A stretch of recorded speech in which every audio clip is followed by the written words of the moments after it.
ಹರಿಹರ ಪಂಚಮಸಾಲಿ ಪೀಠದಲ್ಲಿ ಕ್ಷಣ ಕ್ಷಣಕ್ಕೂ ಹೈಡ್ರಾಮಾ ನಡೀತಾ ಇದೆ. ಈಗ ಬರ್ತಾ ಇರುವಂತಹ ಮಾಹಿತಿಯ ಪ್ರಕಾರ ಅಲ್ಲಿ ಓರ್ವರ ಮೇಲೆ ಹಲ್ಲೆ ಕೂಡ ಆಗಿದೆ. ಹರಿಹರ ಪಂಚಮಸಾಲಿ ಪೀಠದಲ್ಲಿ ಕ್ಷಣ ಕ್ಷಣಕ್ಕೂ ಹೈಡ್ರಾಮಾ ನಡೀತಾ ಇರುವಂಥದ್ದು. ಲೆಕ್ಕ ಕೊಡುವ ವೇಳೆ ಮಠದಲ್ಲಿ ಬೆಂಬಲಿಗರು ಹೈಡ್ರಾಮಾವನ್ನ ಮಾಡಿದ್ದಾರೆ. ಶ್ರೀಗಳ ಬೆಂಬಲಿಗರು ಹಾಗೆ ಟ್ರಸ್ಟಿಗಳ ಬೆಂಬಲಿಗರ ಮಧ್ಯೆ ಜಟಾಪಟಿ ನಡೆದಿರುವಂಥದ್ದು. ವಿಜಯನಗರ ಜಿಲ್ಲಾ ಸಂಘಟನಾ ಕಾರ್ಯದರ್ಶಿಯ ಮೇಲೆ ಹಲ್ಲೆ ಆಗಿದೆ ಅನ್ನೋ ಮಾಹಿತಿ ಸಿಗ್ತಾ ಇರುವಂಥದ್ದು. ಸಂಘಟನಾ ಕಾರ್ಯದರ್ಶಿ ಶಿವನಗೌಡ ಮೇಲೆ ಹಲ್ಲೆ ಮಾಡಲಾಗಿದೆ.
ಬರ್ತೇನೆ ಅವಕಾಶ ಕೊಡ್ರಿ ಎಂದು ನಾವೇನ್ ಮಾಡಿದ್ವಿ ಮಾಡ್ರಿ ಅಂತ ಹೇಳಿದ್ವಿ.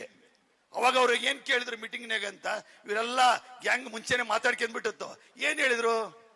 ಇಲ್ಲ ನಾನು ಕೇಳಕ್ ಹೋದಾಗ ನೀನ್ ಯಾರಪ್ಪ ಅಂತ ಕೇಳಿದ್ರೆ ನಾನು ಏನ್ ಹೇಳ್ಬೇಕು ಅಂತಂದ್ರು. ಅದಕ್ಕೋಸ್ಕರ ಒಂದ್ ಏನೋ ಸ್ಥಾನ ಕೊಡ್ಬೇಕು ಅಂತ ಹೇಳಿ ದಾಸೋಹ ಸಮಿತಿ ಅಧ್ಯಕ್ಷ ಅಂತ ಹಾಕಿ ಪಂಚವಾಡಿ ಬುಕ್ನಾಗ ಹೆಸರು ಪ್ರಿಂಟ್ ಮಾಡಿಸ್ಕೊಂಡು ಒಂದು ಚೀಲ ಅಕ್ಕಿ ತರಲಿಲ್ಲ, ಒಂದು ಹಿಡಿ ಅಕ್ಕಿ ತರಲಿಲ್ಲ. ಯಾವಾಗ ಅಧಿಕಾರ ಸಿಕ್ತೋ ಎಲ್ಲರೂ ಒಂದಾಗಿ ಈಗ 1 ವರ್ಷದಿಂದ ನಾವುಗಳು ಈಗ ಸುಮಾರು 2.5 ವರ್ಷದಿಂದ ನಾನು ಮಠದಲ್ಲಿ ಯಾವ ಕೆಲಸನೂ ಮಾಡ್ತಾ ಇಲ್ಲ. ಫಸ್ಟ್ ತಿಳ್ಕೊಡ್ರಿ, ಅಷ್ಟು ಮನಸ್ಸು ನೊಂದಿದೆ. ಒಳಗೆ ಬಿಲ್ಡಿಂಗ್ ನಲ್ಲಿ ಸತ ನಾನು ಹೋಗಿಲ್ಲ. ಯಾಕೆ ಗೊತ್ತಾ?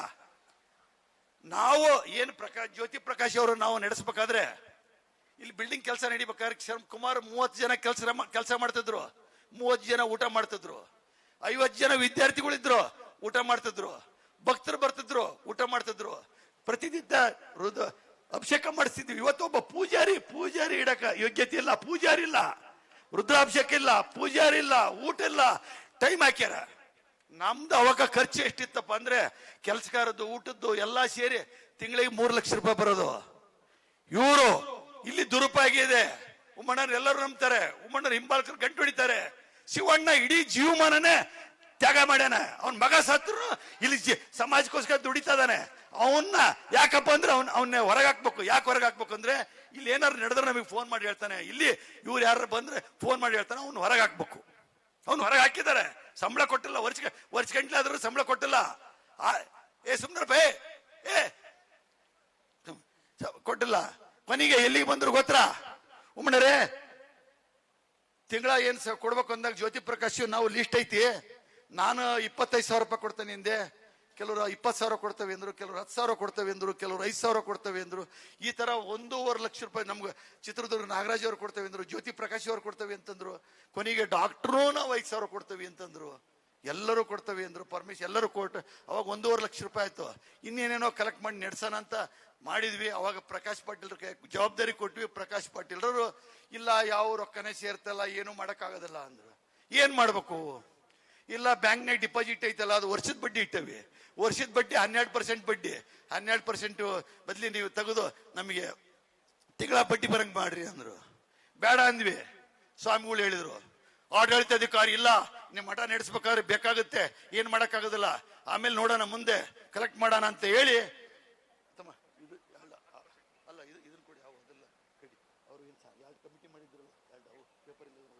ಅವಾಗ ಅದನ್ನ ಏನ್ ಮಾಡಿದ್ರು ಅಂದ್ರೆ 1,30,000. ನಮ್ಮ ಪ್ರತಿನಿಧಿ ಮಹಾದೇವ್ ಫೋನ್ ಸಂಪರ್ಕದಲ್ಲಿದ್ದಾರೆ. ಮಹಾದೇವ್, ಮಠದಲ್ಲಿ ಹೈಡ್ರಾಮಾ ನಡೆದಿರುವಂಥದ್ದು ಶ್ರೀಗಳ ಬೆಂಬಲಿಗರು ಹಾಗೆ ಟ್ರಸ್ಟಿಗಳ ಬೆಂಬಲಿಗರ ನಡುವೆ ಈ ಜಟಾಪಟಿ ನಡೆದಿರುವಂಥದ್ದು, ಹಲ್ಲೆ ಕೂಡ ಮಾಡಲಾಗಿದೆ ಅಂತೇಳಿ ತಿಳಿದು ಬರ್ತಾ ಇದೆ. ಈಗ ಪರಿಸ್ಥಿತಿ ಹೇಗಿದೆ ಮಹಾದೇವ್ ಅಲ್ಲಿ?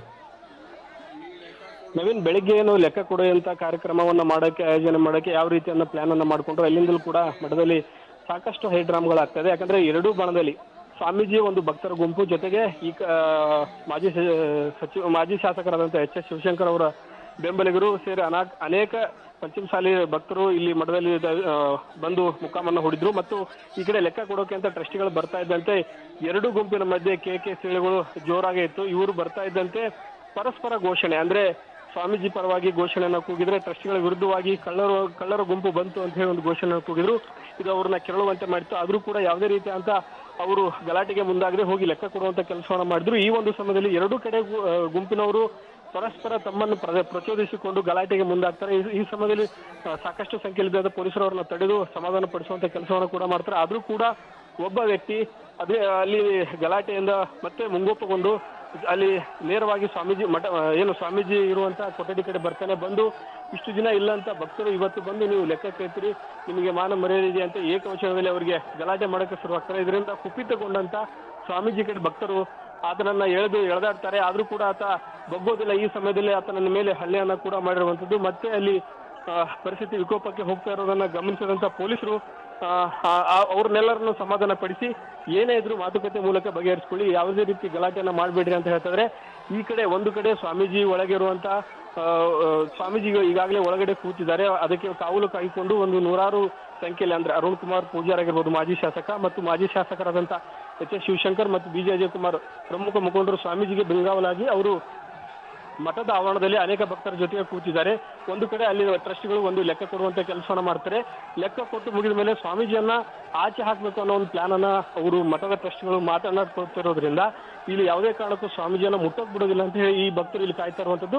ಮತ್ತು ನೀವು ಕೊಡ್ತಾ ಇರುವಂತದ್ದೆಲ್ಲ ಸುಳ್ಳು ಲೆಕ್ಕ, ಕೊಡೋದಾಗಿದ್ರೆ ಮುಂಚೆನೆ ಪ್ಲಾನ್ ಮಾಡಿ ಎಲ್ಲ ರೀತಿಯಾದಂತ ಯಾರ್ಯಾರು ಎಷ್ಟೆಷ್ಟು ಹಣವನ್ನ ಕೊಟ್ಟಿದ್ರು ಆ ಪ್ರತಿಯನ್ನ ಎಲ್ಲರಿಗೂ ಕೇಳಿ ಕೊಟ್ಟು ಅದನ್ನ ಚರ್ಚೆಯನ್ನ ಮಾಡಿ ನಂತರ ಸಾರ್ವಜನಿಕವಾಗಿ ಲೆಕ್ಕ ಕೊಡುವಂತ ಕೆಲಸವನ್ನು ಮಾಡ್ಕೋಯ್ತು. ಇದು ಯಾವುದು ರಾಮನ ಲೆಕ್ಕ ಅಲ್ಲ, ಇದು ಕೃಷ್ಣನ ಲೆಕ್ಕ. ಹೀಗಾಗಿ ಯಾವುದೇ ಕಾರಣಕ್ಕೂ ಒಪ್ಪೋಕೆ ಸಾಧ್ಯ ಇಲ್ಲ ಅಂತ ಹೇಳಿ ಈ ರೀತಿಯಾಗಿ ಒಬ್ಬರಿಗೊಬ್ಬರು ಪ್ರಚೋದಿಸಿಕೊಂಡು ಈ ರೀತಿಯಾಗಿ ಗಲಾಟೆ ಆಗ್ತಾ ಇರುವಂತದ್ದು ಮತ್ತು ಕ್ಷಣಕ್ಕೊಂದು ಹೈಡ್ರಾಮಾ ಗಲಾಟೆ ಆಗ್ತಾ ಇರುವಂತದ್ದು. Naveen, thank you Mahadev.